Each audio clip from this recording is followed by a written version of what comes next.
Hi friends, ಇದು ನಮ್ಮ return journey blog. ನಮ್ಮ ವಿಲೇಜ್ಗೆ ನಾವು ಬಂದಿರೋಂಥದ್ದು ಬ್ಲಾಗ್ ಇದು. ಏನಂದರೆ, ನಾವು ದರ್ಶನ ಮುಗಿಸ್ಕೊಂಡು ಕುಕ್ಕೆಯಲ್ಲಿ ಪೂಜೆ ಎಲ್ಲ ಮುಗಿಸ್ಕೊಂಡು ಮತ್ತು ನಾವು ಅಲ್ಲಿ ದರ್ಶನ ಮುಗಿದ್ಮೇಲೆ ಊಟಕ್ಕೆ ಅದೇ ದೇವಸ್ಥಾನದಲ್ಲೇ ಊಟ ಇಡ್ತಾರಲ್ಲ, ತಿನ್ನೋಣ ಅಂದ್ಕೊಂಡ್ವಾ. ತುಂಬ ಜನ ಇದ್ದರು. ಮತ್ತು ನಾವು ನಮ್ಮದು ದೂರ ಬೇರೆ ಬರಬೇಕಿತ್ತು. ನಾವು ಒಂದು 350 ಕಿಲೋಮೀಟರು 340 ಕಿಲೋಮೀಟರು ನಾವು ಬರಬೇಕು ಮತ್ತು ರಿಟನ್ನು. ಸೊ ಹಾಗಾಗಿ ಜನ ನೋಡಿದ್ವಿ, ತುಂಬ ಇದ್ದರು ಊಟ ತಿನ್ನೋ ಜಾಗದಲ್ಲಿ. ಮತ್ತು ನಾವು ಲೈನಲ್ಲಿ ಹೋಗ್ಬೇಕಲ್ಲ, ಕ್ಯೂ ಸಿಸ್ಟಮ್ಮು. ಮತ್ತು ಯಾಕೆ ಅಂದ್ಬಿಟ್ಟು ನಾವು ಹೋಟ್ಲಿಗೆ ಹೋದ್ವಿ.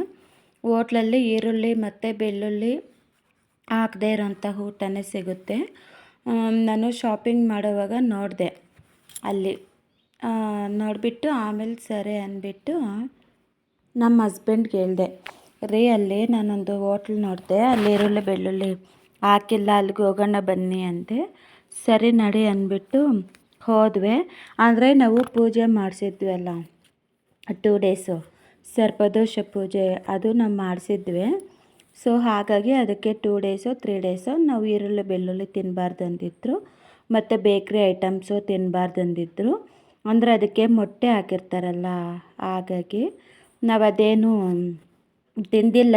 ಇವತ್ತಿಗೆ 11 ಡೇಸ್ ಆಯಿತು, ಬಟ್ ಆದರೂ ನಾವೇನೂ ತಿಂದಿಲ್ಲ. ಇವತ್ತು ನಾನು ವಾಯ್ಸ್ ಓವರ್ ಕೊಡ್ತಾ ಇದ್ದೀನಲ್ಲ, ಇದುವರೆಗೂ ನಾವು ತಿಂದಿಲ್ಲ. ನಾನ್ ವೆಜ್ ತಿಂದಿಲ್ಲ, ಮತ್ತು ಮೊಟ್ಟೆಯಲ್ಲಿ ಮಾಡಿರ್ತಾವಲ್ಲ ಅವೆಲ್ಲ ಏನೂ ತಿಂದಿಲ್ಲ. ಅಷ್ಟು ನಿಷ್ಠೆ ಆಗಿದ್ದೀವಿ, ನಾವೇನೂ ತಿಂದಿರ.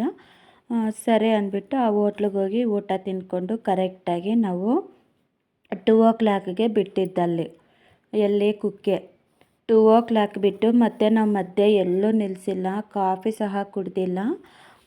ಯಾಕೆಂದರೆ ಬೇಗನೆ ಬರೋಣ ಮನೆಗೆ ಅಂತ. ನೈಟ್ 8 ಗಂಟೆ ಅಷ್ಟರಲ್ಲಿ ಮನೆಗೆ ಬರೋಣ ಅಂತ. ಮತ್ತು ಇನ್ನು ಒಂದು ಕಡೆ ಇಲ್ಲಿ ನಿಲ್ಲಿಸಿದ್ವಿ, ಶೋಕೇಶು ಅದೇ ಹೂ ಥರ ಇತ್ತಲ್ಲ, ಇಲ್ಲಿ ತಗೊಳ್ಳೋಣ ಅಂತ ನಿಲ್ಲಿಸಿದ್ವಿ. ಬಟ್ ನಾವೇನೂ ತಗೊಂಡಿಲ್ಲ, ಸುಮ್ಮನೆ ನೋಡಿಕೊಂಡು ಬಂದುಬಿಟ್ವಿ. ಮತ್ತು ಇನ್ನೊಂದು ಕಡೆ ಇದೇನು ಮಾವಿನಕಾಯಿಗೆ ಅಂತ ನಿಲ್ಲಿಸಿದ್ವಿ ಅಷ್ಟೇ. ಮತ್ತು ನಾವಿನ್ನೆಲ್ಲೂ ನಿಲ್ಲಿಸಿಲ್ಲ.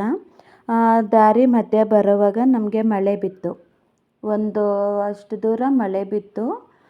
ಏನಪ್ಪ ಹಿಂಗೆ ದಾರಿ ಪೂರ್ತಿ ಮಳೆ ಬೀಳುತ್ತಾ, ನಾವು ಹೋಗೋಕ್ಕಾಗೋದಿಲ್ಲ ಅಂದ್ಕೊಂಡ್ವಿ.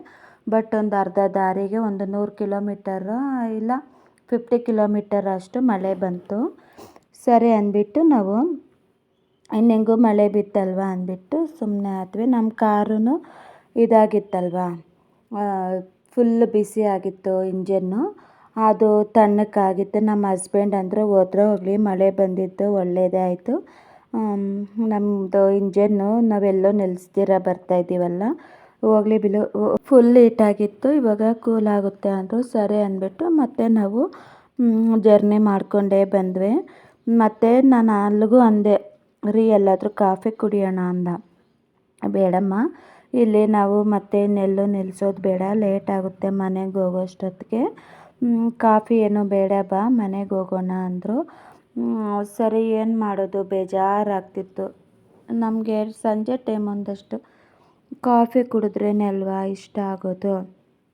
ಸೊ ಹಾಗಾಗಿ ಕುಡಿಲಿಲ್ಲ. ಸ್ವಲ್ಪ ತಲೆ ನೋವ್ತಾಯಿತ್ತು, ಸರಿ ಬಿಡು ಅಂದ್ಬಿಟ್ಟು ಬಂದುಬಿಟ್ವಿ. ಮತ್ತು ಇನ್ನೆಲ್ಲೂ ನಾವು ಟಿಫನ್ ಅಂತೀನಿ, ಊಟನೂ ತಿಂದಿಲ್ಲ, ಮನೆಗೆ ಬಂದೇ ತಿನ್ನೋಣ ಅಂದ್ಕೊಂಡ್ವಿ.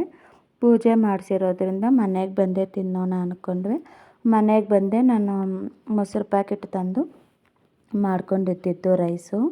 ನೋಡ್ರಿ, ಇಲ್ಲಿ ಮಾವಿನಕಾಯಿಗೆ ಅಂತ ನಿಲ್ಲಿಸಿದ್ದಿತ್ತು ಒಂದು 10 ಮಿನಿಟ್ಸ್ ಏನೋ ಅಷ್ಟೇ ನಾವು ನಿಲ್ಲಿಸಿದ್ದಿತ್ತು. ಮ್ಯಾಂಗೋಸು ಒಂದು 2 kg 3 kg ತಗೊಂಡೋಗಿದ್ವಿ ನಾವು. ಅಲ್ಲಿ ಚೆನ್ನಾಗಿರೋವೇ ಹಾಕಿರಲಿಲ್ಲ ಮ್ಯಾಂಗೋಸು. ಒಂದು 4-5 ಮ್ಯಾಂಗೋಸು ವೇಸ್ಟ್ ಆಗಿತ್ತು, ಆ ಥರ ಹಾಕ್ಬಿಟ್ಟಿದ್ದೆ. ಸರಿ ಬಿಡಿ, ಇನ್ನೇನು ಮಾಡೋಕ್ಕಾಗಲ್ಲ ಅಂದ್ಬಿಟ್ಟು ಮನೆಗೆ ಬಂದು ಪಕ್ಕಕ್ಕೆ ಹಾಕ್ಬಿಟ್ಟು ಹೋಗಿರೋವೆಲ್ಲನೂ ಮ್ಯಾಂಗೋಸು. ಮತ್ತು ನಾವು ಇನ್ನು ಮನೆಗೆ ಬಂದು ವೀಡಿಯೋ ಕಂಟಿನ್ಯೂ ಮಾಡಿದ್ದು. ನಾನೇನು ಬ್ಲಾಗ್ ಮಾಡಿಲ್ಲ, ಯಾಕಂದರೆ ಜರ್ನಿ ತುಂಬ ಲಾಂಗ್ ಇತ್ತಲ್ಲ, ಹಾಗಾಗಿ ನಾನೇನು ಮಾಡಲಿಲ್ಲ ಬ್ಲಾಗು. ಓಕೆನಾ. ಈಗ ಮನೆಗೆ ಬಂದ್ವಿ 8:40 ಇವಾಗ ಮನೆಗೆ ಬಂದ್ವಿ. ಇನ್ನು ರೈಸ್ ಮಾಡಿಬಿಟ್ಟು ಮೊಸರು ತಂದಿದ್ದೀವಿ, ಇನ್ನು ಹಾಕ್ಕೊಂಡು ತಿನ್ನಬೇಕು ಫ್ರೆಂಡ್ಸ್. ನಾವು ಇನ್ನು ಜಸ್ಟ್ ಈಗಲೇ ಬಂದಿತ್ತು, ತುಂಬ ಸುಸ್ತಾಗೋಯ್ತು ಬಂದು.